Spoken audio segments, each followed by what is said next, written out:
Now, how some schools are dealing with a very difficult question surrounding consent, assault, allegations, and consequences. That conversation was happening prior to the claims made against Judge Kavanaugh. But as William Brangham tells us, this new information, this new situation has given momentum to what some see as a teachable moment. It's the focus of this week's education segment, Making the Grade. In a minute, we'll look at the different ways that schools are grappling with this moment in time. But first, let's hear from some students.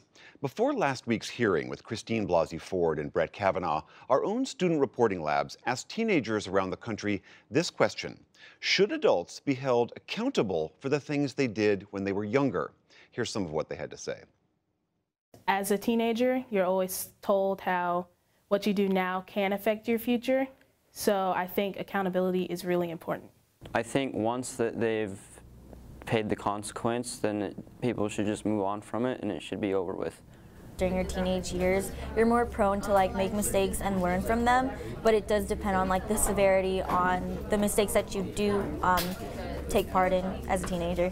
I think that a big part of being a teenager is doing irresponsible things that probably are not in our best interests in order to learn and grow from them. I do believe that some of their actions, some of their major life choices that they make as teenagers, they should be held accountable for it. When it comes to things like rape allegations and drug possession and DUIs, those things stay with you for life for a reason, and I think that those things we should bring up later. This generation's more aware of protecting their brand because we have social media, unlike my parents' generation where they could do something and it not be documented or, seen by everyone in the school. Social media literally, everyone finds out about everything. So nothing's technically ever gone. As teens, we gotta watch what we post because, you reap what you sow and then it can eventually come back on you later. Say getting a job, they can look on your Facebook and see all that stuff you post and think, hey, it's not the person I want to hire.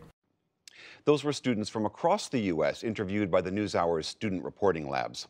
How schools and administrators and teachers deal with this event is a whole different issue. And here with me now is Education Week's Evie Blad. Welcome back. Thank you.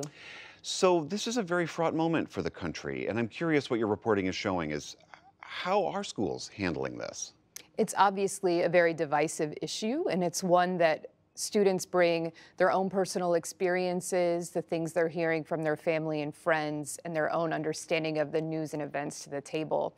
It fits in with the context of civics education conversations that have been pretty intense in the last couple of years as students have been more engaged with the news and with a really divisive political climate. It also fits in with this understanding of the Me Too movement, which folks had hoped that students would be listening and personalizing some of the conversations about consent and power and decision-making.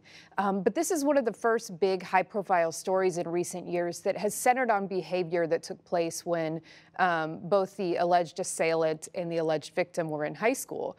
And so in some ways, students can relate to it and personalize it a lot more easily. I was really struck in the reporting about how during the course of the hearings, when they were being televised, that calls to sexual violence hotlines went up by one account almost 200%. And I'm curious, has that happened at the schools as well? Have children been somehow moved by this to say, I'm now going to share my own story? Right. We talked to some victims advocacy groups who said, it's a little too early to tell exactly how this is affecting women in certain groups or people in general. But there are groups that are trying to kind of capitalize on this moment, trying to use it to help students to personalize, think about, and process issues like consent. They've started a hashtag called MeTooK12. They're encouraging people to share their stories about experiences they had when they were younger. And some of the biggest learning for students that's happening about these issues is not discussing the allegations specifically against Judge Kavanaugh, but some of the secondary stories that are coming out of it. When the president tweeted recently that he believed that Dr. Ford should have or would have shared those allegations with police when she was younger. There was a hashtag why didn't report circulating on Twitter that talked about some of the barriers and some of the reasons that this can be a really complicated issue for victims. And that could be a teachable moment for students. Obviously, we live in a very diverse country, different religious traditions, different cultural values. How does, I mean, when you talk about the issue of consent in particular, do schools teach that as part of a sex ed curriculum? What schools teach in America about sex education is a really varied patchwork. A lot of what is decided about what is taught in the classroom is set by state mandates, and states have very different ideas about what schools should teach, what they should be prevented from teaching, and what decisions should be left up to them. There is a growing movement to focus less on specific behaviors, contraceptives, and things like that, and to focus more broadly on decision-making and developing a personal ethic. And there are some conversations about consent that are coming into play. Having students discuss real-life situations, the difficulties of the decisions they may face, the impact of those decisions. And there are some states that are really moving forward with some new mandates. In California, for example, a couple of years ago, created a law that requires state schools that teach sex ed in K-12 to teach affirmative consent, which is basically yes means yes rather than no means no. In every school? Yes, but that is far more progressive than some states' policies, which are a little more restrictive because there's a social climate in some areas that says this is more the role of the family. Back to the Kavanaugh-Blasey Ford hearings. Do you know, did schools actually run the hearings? Did they show them in class? Did they show excerpts? What did your reporting show in that regard? You know, there wasn't a universal response, but we heard from some teachers who said this was sort of an unavoidable news moment.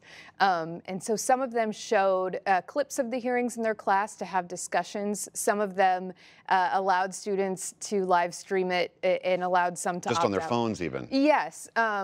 And then a lot of them are having conversations about how did we get to this moment? I think there's a lot of assumptions among older adults about what they're bringing to the table in how they think about the Kavanaugh hearings.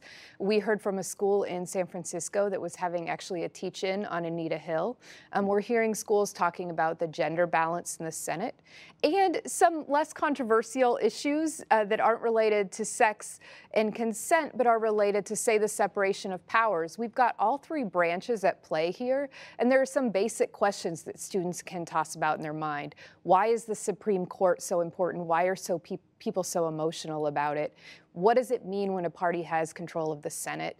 What would it look like if this confirmation hearing were happening when the president and the Senate were of different parties? Evie Blad of Education Week, thank you. Thank you.